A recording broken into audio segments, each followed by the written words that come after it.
नमस्कार, आप देख रहे हैं डीएनपी इंडिया और मैं हूं आपके साथ पूजा यादव। आज हम बात करेंगे राहुल गांधी के उस बयान के बारे में जो इन दिनों काफ़ी चर्चा में बना हुआ है और हमारे साथ मौजूद हैं हमारे सहयोगी विभाकर झा।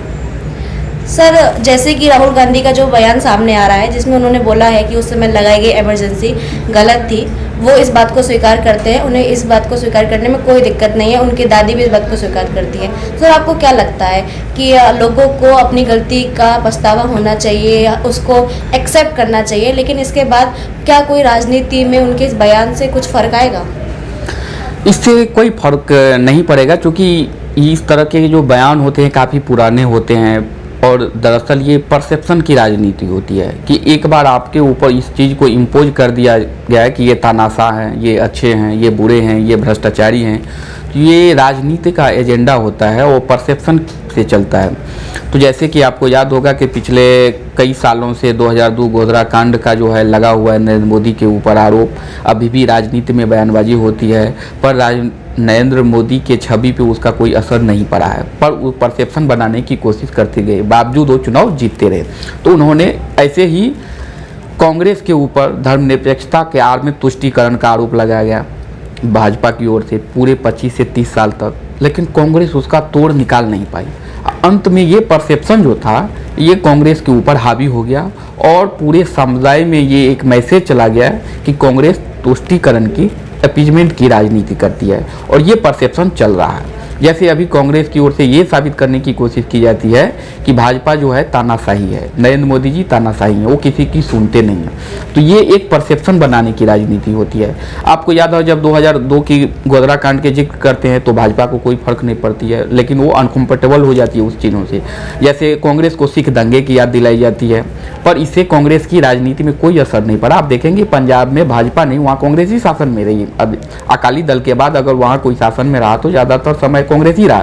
पर ये परसेप्शन बनाने की बात होती है, उन मुद्दों को लेके उसे जीवंत रखा जाता है। राजनीति में लाश को कभी जलाने की चेष्टा नहीं होती है, उन लाशों को जिंदा रखने की कोशिश हो जाती है, समय समय पे उसे भुनाने की कोशिश होती है जिनसे कि उन्हें राजनीतिक लाभ हो। इमरजेंसी गलत था, ये सारे लोग मान चुके हैं, कांग्रेस के कई नेता इन बात को मान चुके हैं। राहुल गांधी ने खुद कहा कि हमारे दादी ने इस गलती को मान चुके हैं, तो उनको भी पता है इस बयान से राजनीति में कोई असर नहीं पड़ेगा। हाँ, जब जब राजनीति होगी, जब जब रैलियां होगी, जब चर्चाएं होगी, तो इसको उठाया जाएगा, इस मसले पे उसे दरकिनार करने की कोशिश की जाएगी। तो ये तानाशाही है, ये इमरजेंसी लगाते हैं, संस्था को अपने कब्जे में ले लेते हैं, उस पर हावी हो जाते हैं, अपनी व्यक्तिगत विचारधाराओं को थोपने के लिए इस तरह की इमरजेंसी लगाई गई। तो ये जो चीज़ें होती है परसेप्शन की राजनीति होती है, तो सवाल पूछने या स्वीकार कर लेने से कोई फर्क नहीं पड़ेगा। जैसे गोधरा कांड उठा देने से बीजेपी को कोई फर्क नहीं पड़ता है, सिख दंगे की बात कर लेने से कांग्रेस को कोई फर्क नहीं पड़ता है, वैसे ही इमरजेंसी को कबूल कर लेने से कांग्रेस की सेहत पे कोई असर नहीं पड़ेगा और न ही इसे बीजेपी को कोई बेनिफिट ऑफ डाउट मिल जाएगा कि हाँ चलो कांग्रेस ने अब स्वीकार कर लिया, अब इस मुद्दे को हम नहीं उठाएंगे। ऐसा भी नहीं होगा, ये तब भी बात उठाते रहेंगे और कांग्रेस की तरफ से इसका जवाब भी दिया जाता रहेगा। सर, जैसे कि प्रधानमंत्री द्वारा नोटबंदी की गई, जिसके बाद हमारे रोज़गार और कारोबार को काफ़ी बड़ा धक्का लगा, इसके बावजूद भी उन्होंने बहुत सारी चीज़ें पब्लिक को हाईलाइट नहीं की हैं और कहीं ना कहीं लोगों के कुछ ना कुछ जो सवाल हैं, कहीं ना कहीं वो गलती थी। तो सर, उसके इस सब के बावजूद भी वो लगातार चुनाव जीत रहे हैं, तो आपको क्या लगता है कि बीजेपी को भी ऐसे सामने आके अपनी गलती का स्वीकार कर लेना चाहिए? ये तो परसेप्शन की राजनीति है और जब जब शासन में होते हैं तब किसी में इतना साहस नहीं होता है कि कोई पत्रकार जाके ऐसे कड़े सवाल उनसे पूछ सके, क्योंकि वो देश के प्रधानमंत्री हैं।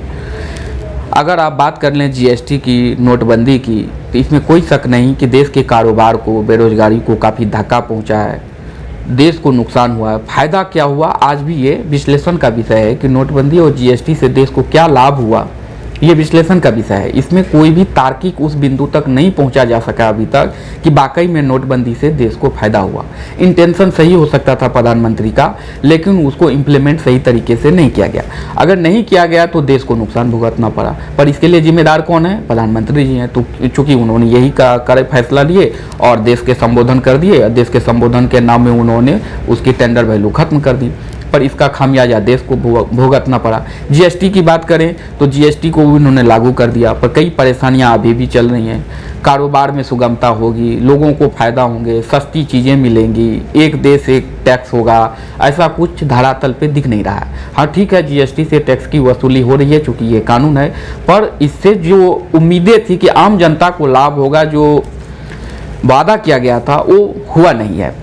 तो मुझे लगता है कि समय आने पे अभी तो प्रधानमंत्री से न कोई ये सवाल पूछ सकता है और न प्रधानमंत्री जी इस सवाल के कभी जवाब देंगे कि मुझे इससे नुकसान हुआ है, देश को नुकसान हुआ, मैं इससे माफ़ी मांगता हूँ। क्योंकि जो पीएम मोदी हैं वो भाजपा के लिए ब्रांड मोदी हैं और इसी ब्रांड मोदी के बावजूद भी एक से एक चुनाव जीते रहे हैं। क्योंकि बीजेपी के पक्ष में एक परसेप्शन बन चुका है कि ये भ्रष्टाचार नहीं करती है, ये हिंदुत्व की पार्टी है, इनके पास सारी समस्याओं का समाधान है। तो ये जो परसेप्शन बन गया है कि देश में बीजेपी ही अच्छा कर सकती है, तो ये परसेप्शन की राजनीति अभी बीजेपी के माकूल है और बीजेपी इसी परसेप्शन की राजनीति में अपने लिए स्थान खोजती है। उन्हें जो मोदी का जो ब्रांड वैल्यू है उसे वो झुकने नहीं देंगे। जिस दिन पीएम मोदी इस चीज़ को स्वीकार कर लेंगे तो पीएम की जो ब्रांड वैल्यू है वो जीरो हो जाएगी और सब उसे उस तरीके से नहीं लेंगे जिस तरीके से अभी ले रहे हैं कि पीएम मोदी के पास सारी समस्याओं का समाधान है जो आम जनता के बीच में है और पीएम मोदी ही अच्छा कर सकते हैं। यही कारण है कि अलग अलग राज्यों की राजनीति के बावजूद भी पीएम मोदी चुनाव जीतते रहे। दूसरी बात कही कि इसके बावजूद भी चुनाव जीतते रहे हैं, तो चुनाव जीतने के कई सारे कारण हैं। सिर्फ वो लोकप्रियता के आधार पर चुनाव नहीं जीते जा सकते। हाँ ये सही है कि वर्तमान में जितने भी राजनेता हैं अब इस समय उसमें पीएम मोदी सबसे लोकप्रिय नेता है, इसमें कोई संदेह नहीं है। पर जब वो वोटों की गिनती से काम चलता है, लोकतंत्र में संख्या बल से काम चलता है और संख्या बल जो है वो लोगों से आती है। अब देखिए जब अलग अलग देश राज्यों की राजनीति अलग अलग है, वहाँ के दल अलग अलग हैं, क्षेत्रीय पार्टियां अलग अलग हैं, उनके मुद्दे अलग अलग हैं, वो अपने अपने मुद्दे और महत्वाकांक्षी को लेकर राजनीति में आते हैं।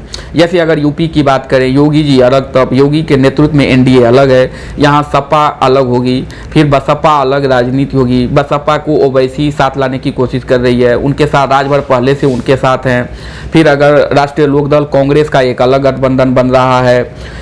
आम आदमी पार्टी की राजनीति आप देख रहे हैं, जिस तरीके से गुजरात में उसको विजय मिली है, जिस तरीके से उन्होंने अभी चुनाव जीते हैं, दिल्ली में उसने चुनाव जीते हैं, वो अलग एजेंडे के साथ यूपी चुनाव में जाएंगे। तो जब सरकार विरोधी मतों का विभाजन होगा तो फिर वो चुनाव जीतेंगे और जाहिर सी बात है जो देश का नेतृत्व कर रहा होता है, जो आला कमान जिसे हम बोलते हैं राजनीति में, इसका श्रेय फिर प्रधानमंत्री को दिया जाएगा। भले ही अगर देखेंगे तो बहुत कम मतों से बीजेपी आगे निकलेगी, लेकिन चूंकि संख्याबल मैंने लगता है बीजेपी के जो विरोध में जाएंगे वो कई गुटों में, कई दलों में विभाजित होंगे, तो उसके मुताबिक बहुत कम मतों के बावजूद भी बीजेपी जो है मत परसेंट के हिसाब से सरकार बनाने में सक्षम हो जाएगी और ये सेहरा चला जाएगा कि पीएम मोदी की छवि के कारण भाजपा को यूपी में जीत मिली है। तो ये परसेप्शन की राजनीति होती है, कई संख्या बल गुना भाग के हिसाब से चलता है वहाँ पे।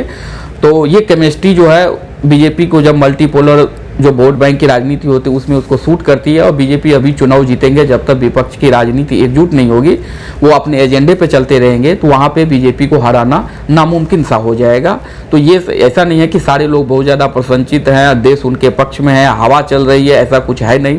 पर सरकार विरोधी मतों के विभाजन होने से जो है बीजेपी को इसका लाभ मिल रहा है और बार बार चुनाव जीतते रहे हैं। आज की चर्चा के लिए बस इतना ही और खबरों के लिए हमारे साथ बने रहिए और देखते रहिए डीएनपी इंडिया।